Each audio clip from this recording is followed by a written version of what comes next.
how are you doing? I'm looking forward to giving you some feedback on your TED Talk speech outline. I want to start by saying congratulations. You're really on your way to preparing a great speech to give to your chosen audience at the end of the month. So, woo woo. I'm sorry I have the dates here wrong. I thought I had uploaded the correct file and I must have clicked on the wrong file by mistake. So I'm sorry. I hope it wasn't too confusing. From the looks of things, you're really on your way. Your introduction, you have all three of the important elements to a good speech introduction. You start with a really interesting quote that's provocative, and I'm sure will get your audience attention and kind of get them thinking about some of the deeper layers to listening. And your purpose statement, it's straightforward and it's simple. You just probably want to, when you're making your revisions, to continue preparing for the speech at the end of the month and to submit your final draft of this, or not draft, your final preparation notes. You'll probably want to revisit the way that you have this since you're preparing a presentation. And then also, I don't know if, since you're going to be saying this specific sentence directly to your audience as you're presenting, you might want to say something that sounds a little bit more conversational and can kind of hint at what you're hoping their main takeaway is from your talk. In your preview of your main ideas, it's very elegant, but again, it does look a little bit more like something you might include in a paper. And when you're writing a speech, I know it's maybe sounds a little bit awkward, but you got to be really repetitive and way more than you would ever in a paper, and probably way more than you would do in a conversation. But when you're giving a speech, you have really only that one opportunity to communicate to your audience, and it's really important to be super organized and have everything super clear for them. So in your purpose statement, that's kind of when you're hinting at the value of your talk and guiding them on what they should be listening for. And then these preview of your three main ideas is even more specific. So it kind of sets them up to have an expectation for your talk and be able to focus in on what's important. And then in your body, that's when you elaborate on your main ideas and showcase your personality and really bring in your research. And then in your conclusion, again, I know this is way more repetitive than would be in a paper, you summarize your main ideas. And again, this repetition helps to really guide your audience on what to listen. And in that summary, it encourages them to that repetition to remember what your ideas are. So that's why it's so repetitive. And it may not come natural because this might be one of the first speeches that you've written, but that repetition is, I know, it's there. It's purposeful. You have a good transition, and then you move right into the body, which is outstanding. And here you have a much more specific sentence on what that main idea is. And you might just almost copy and paste this and put this up in your preview of your main ideas and potentially even use the same language. It's clear that you've really used this handout to be thoughtful about what you want to say and in what order you want to say it, and really develop this, amazing talk on the value of listening. And that's outstanding. When I'm looking at your handout, because you just kind of have these short sentences here, it's harder for me to get a full picture on what your speech is going to look like. So when you're working on your revisions, think about what supporting material you can use here. And I know the handout is kind of misleading because it says a specific detail, and that's exactly what you gave me. So please don't think that you've done anything wrong, because you haven't.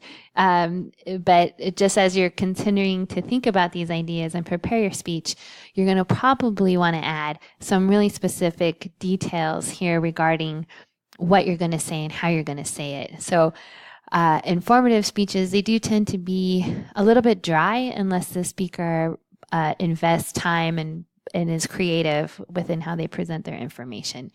So when you're talking about listening, you might include some personal stories, some examples, some interesting statistics, potentially even jokes if that fits your personality.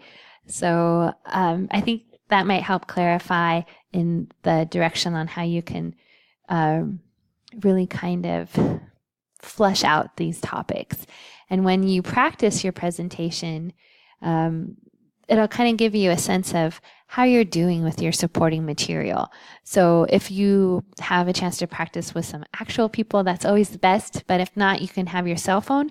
And when you're practicing, record a video of yourself or even just a timer to see how long it takes for you to give your speech. And so if your practice speech comes out like 2 or 3 minutes long, then you'll know, hey, I should probably add some stories here or some statistics or a case study or something to kind of more fully elaborate on your main ideas. And the video, that's helpful too, because you can see if you're giving eye contact, what you're doing with your hands, if you're talking too fast. So all those things all that feedback is super valuable, especially when you're practicing or preparing a speech. The other thing I noted is that as you're filling out these main ideas and starting to conceptualize what you're going to say, I've noted that you really haven't integrated any of your research or your sources in here. So when I scroll down to your references, I see that you do have 3, and I know, Peter Drucker, that's the quote that you're using as your attention getter. But your main ideas don't have really any research in them yet. But I'm hoping that you're going to integrate that before you give your speech. So just keep in mind that if you list a source in your references, and there are 5 sources required, it also has to be included in your speech somewhere. And that's to help you avoid plagiarism. And it has other purposes too. Like, not only does it show that you're comfortable citing your sources, or I guess kind of speaking like at an academic level, it'll highlight to your audience that you're doing that research. So your audience isn't going to see these preparation notes, but they will hear you when you give your speech. So if you put those sources here in your main ideas, that'll help you to remember to say your sources when you present, and showcase how your ideas are connected to other communication scholars. And this will also help to establish your credibility and clue the audience in that you're honorable, you're respectful, you're not fake news. So that seems to be even more important in this day and age. To do that, when you do your in-text citations, when you're verbally saying your sources, you can say something like along the lines of doctors blah blah blah and blah blah blah in their article titled published in 2017, they mention the importance of listening, or something along those lines. Your conclusion, just like your introduction, you got all 3 of the needed elements there. You have your summary of your main ideas, which you might want to include a little bit more details. Again, I know that's repetitive, but it's really helpful for an audience when you're giving a speech. You referenced your purpose again, but work on that language so that it's something that you would feel comfortable saying to your audience and doesn't refer to a paper. And then your memorable ending, you're again referring back to that quote by Peter Drucker, which is really creative and kind of has a nice bookend kind of quality where it links back up to the beginning. For your sources, just make sure you got 5 for your final draft. And then when you're giving your speech, what presentation aids are you thinking of using? So for this assignment, 2 are required. Usually speakers use a PowerPoint or some sort of slideshow, like a Prezi, and a handout, which you're more than welcome to do. Again, this is your speech and you're the artist, and I trust that you will find the right combination for your specific audience and for your message. You can use a poster, you could use a prop, you could even use a video clip if you want. So for this assignment, your speech needs to be 5 to 7 minutes long, but if you talk for 5 minutes, that leaves you 2 minutes for a short video clip that may engage your audience or highlight a key element of your talk. So I look forward to seeing what you decide.